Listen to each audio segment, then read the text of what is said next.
Hi friends, आप सभी का एक बार फिर से स्वागत है आपके अपने चैनल द स्टोरी टेलर पर। आज हम सुनेंगे सिंहासन बत्तीसी की 7वीं पुतली की कहानी।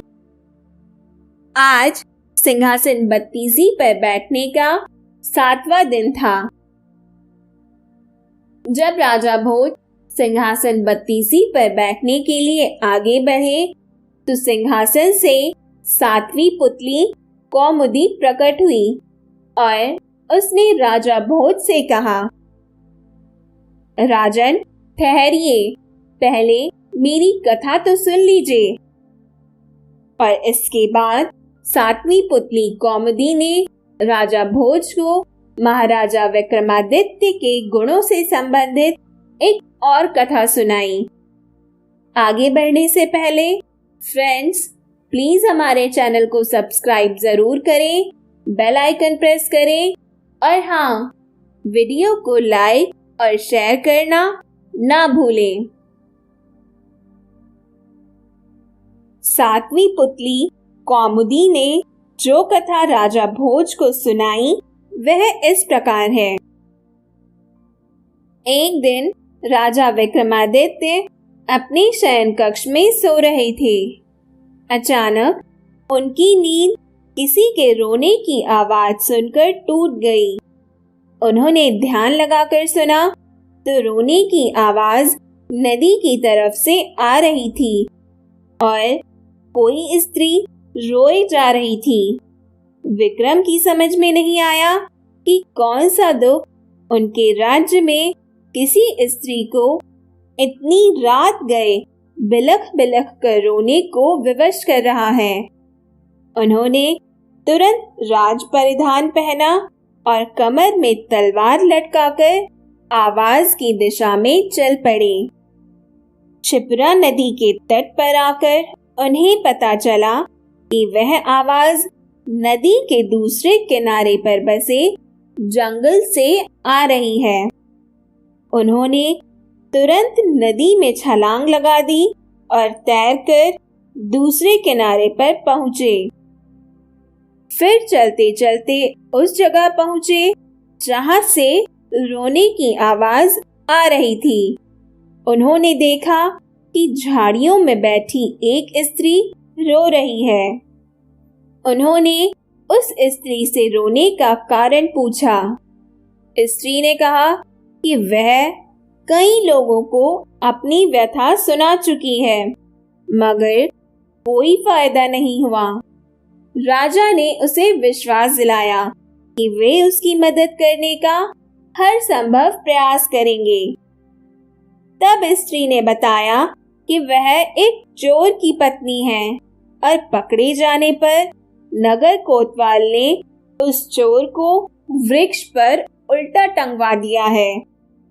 राजा ने पूछा, क्या वह इस फैसले से खुश नहीं है?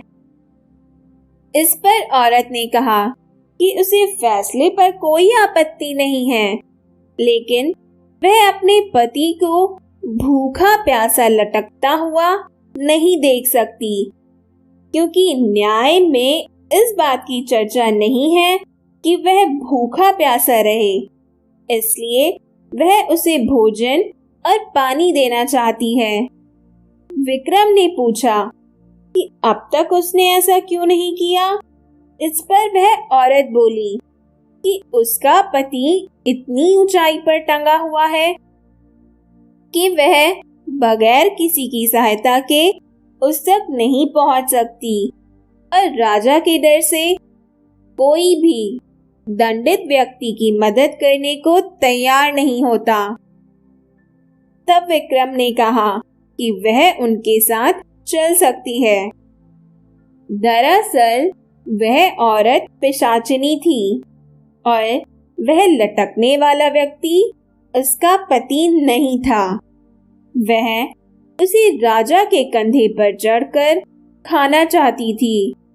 जब विक्रम उस पेड़ के पास आए तो वह उस व्यक्ति को चट कर गई। अपनी भूख मिटाकर विक्रम को उसने मनचाही चीज मांगने को कहा। विक्रम ने कहा कि वह उसे अन्नपूर्णा पात्र प्रदान करे। अन्नपूर्णा पात्र अर्थात ऐसा पात्र जिससे जब चाहो, जो चाहो और जितनी मात्रा में चाहो वह अनाज या भोजन आपको प्रदान कर सकता है, जिससे उनकी प्रजा कभी भूखी नहीं रहे। इस पर वह पिशाचिनी बोली कि अन्नपूर्णा पात्र देना उसके वश में नहीं, लेकिन उसकी बहन प्रदान कर सकती है। विक्रम उसके साथ चलकर नदी पर आए, जहां एक झोपड़ी थी। पिशाचिनी के आवाज देने पर उसकी बहन बाहर निकली। बहन को उसने राजा का परिचय दिया और कहा कि विक्रमादित्य अन्नपूर्णा पात्र के सच्चे अधिकारी हैं, अतः वह उन्हें अन्नपूर्णा पात्र प्रदान करे। उसकी बहन ने सहर्ष ही अन्नपूर्णा पात्र उन्हें दे दिया। सिंहासन बत्तीसी की 7वीं पुतली कौमुदी कथा सुनाते हुए आगे कहती है कि अन्नपूर्णा पात्र लेकर विक्रम अपने महल की ओर रवाना हुए। तब तक भोर हो चुकी थी। रास्ते में एक ब्राह्मण मिला। उसने राजा से भिक्षा में भोजन मांगा। विक्रम ने अन्नपूर्णा पात्र से कहा कि ब्राह्मण को पेट भर भोजन कराए। सचमुच तरह तरह के व्यंजन ब्राह्मण के सामने आ गए। जब ब्राह्मण ने पेट भर खाना खा लिया तो राजा ने उसे दक्षिणा देना चाहा। ब्राह्मण अपनी आंखों से अन्नपूर्णा पात्र का चमत्कार देख चुका था, इसलिए उसने कहा, अगर आप दक्षिणा देना ही चाहते हैं तो मुझे दक्षिणा स्वरूप यह पात्र दे दें, ताकि मुझे किसी के सामने भोजन के लिए हाथ न फैलाना पड़े। विक्रम ने बेहिचक उसी क्षण उसे वह पात्र दे दिया। ब्राह्मण राजा को आशीर्वाद देकर चला गया और राजा अपने महल को लौट गए। इसके बाद वह पुतली राजा भोज से बोली, हे राजन, विक्रमादित्य को देखो। इतनी मेहनत से पाए हुए अन्नपूर्णा पात्र को ब्राह्मण को देते देर न लगी। अगर तुम ऐसे दानी हो तो सिंहासन पर बैठो, नहीं तो पाप लगेगा। राजा भोज सिंहासन पर बैठने को उतावला हो रहा था, परंतु उनमें सिंहासन पर बैठने का साहस ना हुआ और इस तरह वह दिन भी निकल गया। तो दोस्तों, हमारी ये कहानी भी यहीं खत्म होती है और इस कहानी से हमें यह शिक्षा मिलती है कि हमें हर परिस्थिति में एक महिला की सहायता अवश्य करनी चाहिए और साथ ही यदि हमने दान देने का प्रण किया है तो दान में कोई भी इच्छित वस्तु देने का साहस भी रखना चाहिए। और अब हम सुनेंगे डाकू कवि का एक अजब गजब किस्सा। एक कवि गरीबी से तंग आकर डाकू बन गया। डकैती करने वो बैंक गया और जाके सबके ऊपर पिस्तौल तान दी और बोला,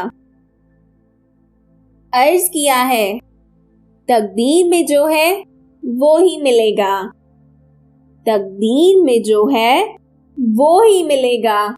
हैंड्स अप, अपनी जगह से कोई नहीं हिलेगा।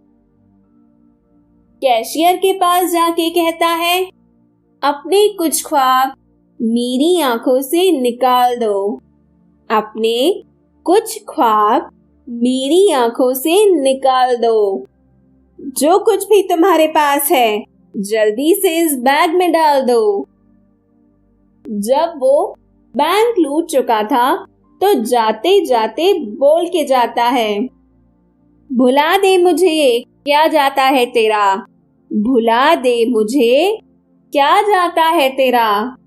मैं गोली मार दूंगा जो किसी ने पीछा किया मेरा। तो दोस्तों, हमारा ये अजब गजब किस्सा आपको कैसा लगा? अपने कमेंट्स के जरिए हमें जरूर बताइएगा। हम फिर से मिलेंगे सिंहासन बत्तीसी की एक और पुतली की कहानी के साथ। तब तक के लिए आप सभी को धन्यवाद, नमस्कार, सायोनारा।